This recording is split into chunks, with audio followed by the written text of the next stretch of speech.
Hi, good morning, my dear friends. Here we go. Number 12 today.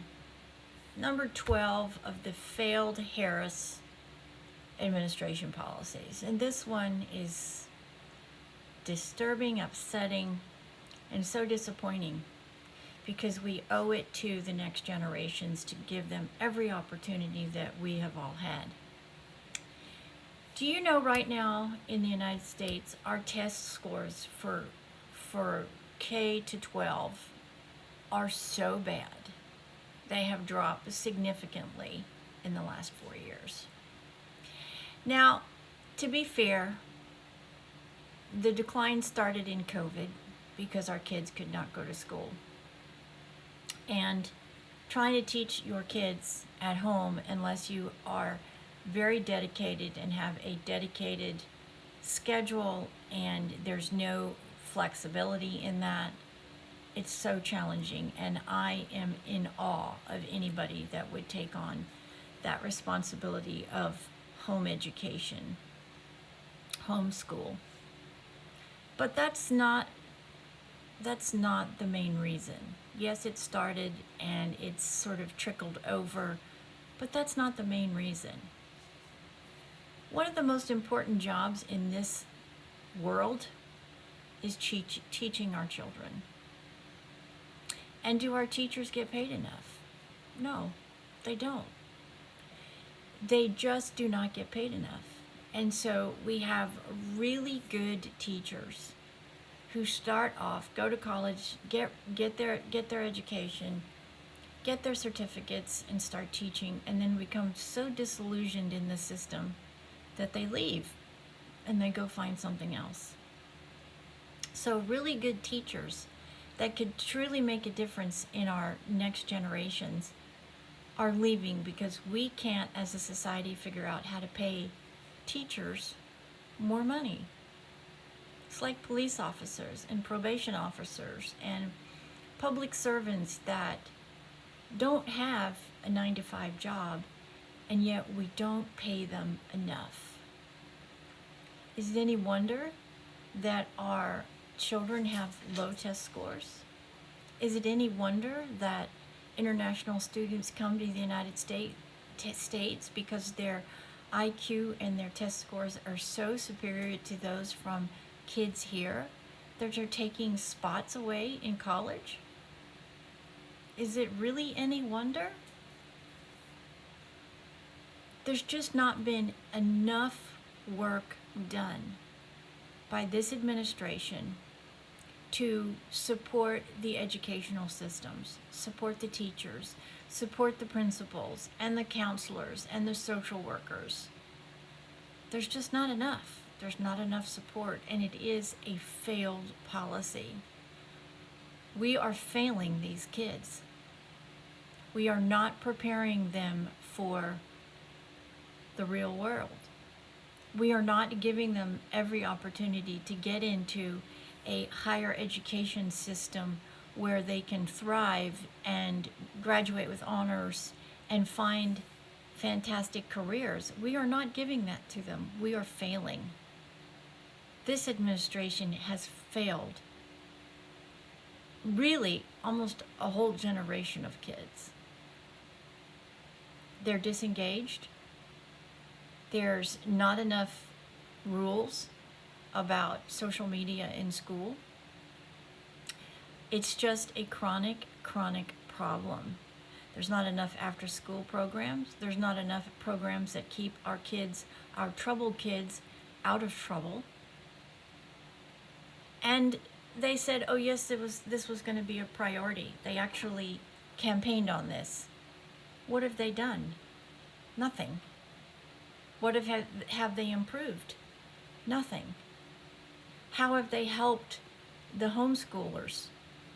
Nothing. What kind of new programs have they put into place? Nothing. Nothing. F. It's just not important.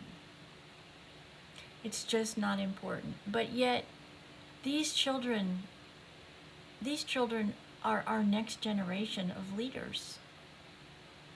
Do we really want these children to not have every opportunity to improve themselves, get an education, and become a leader?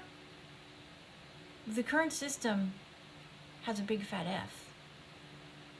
The current system does not support parents as well.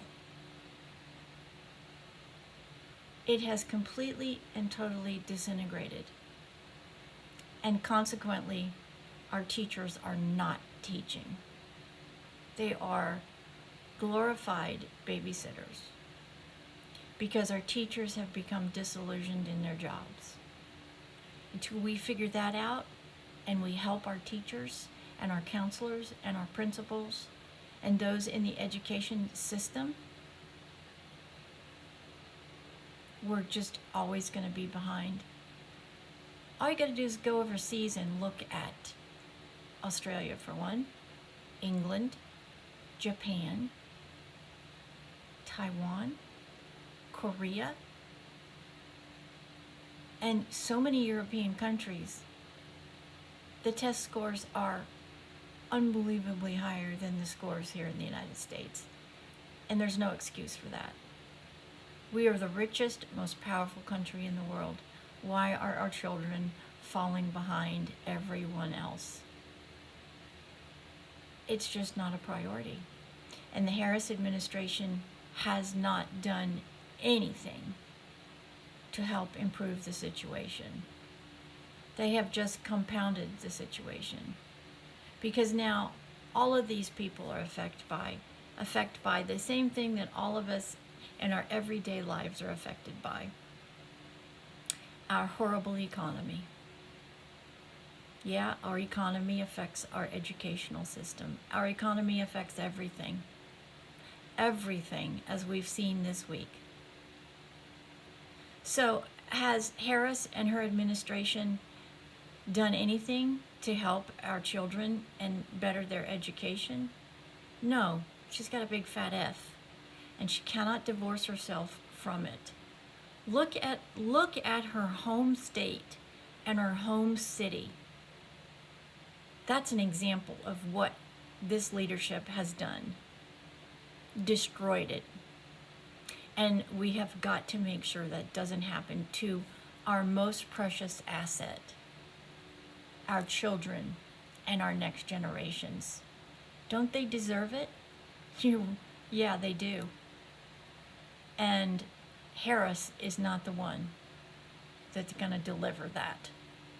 She's got a big fat F.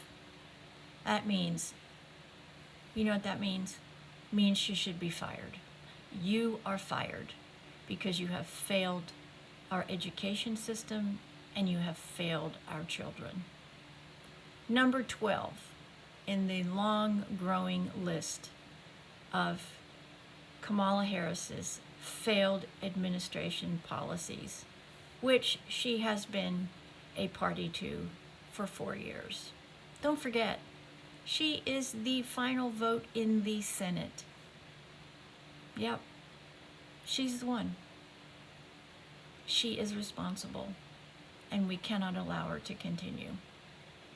We must re-elect Donald Trump in November. Have a blessed day, everyone, and God bless the United States of America.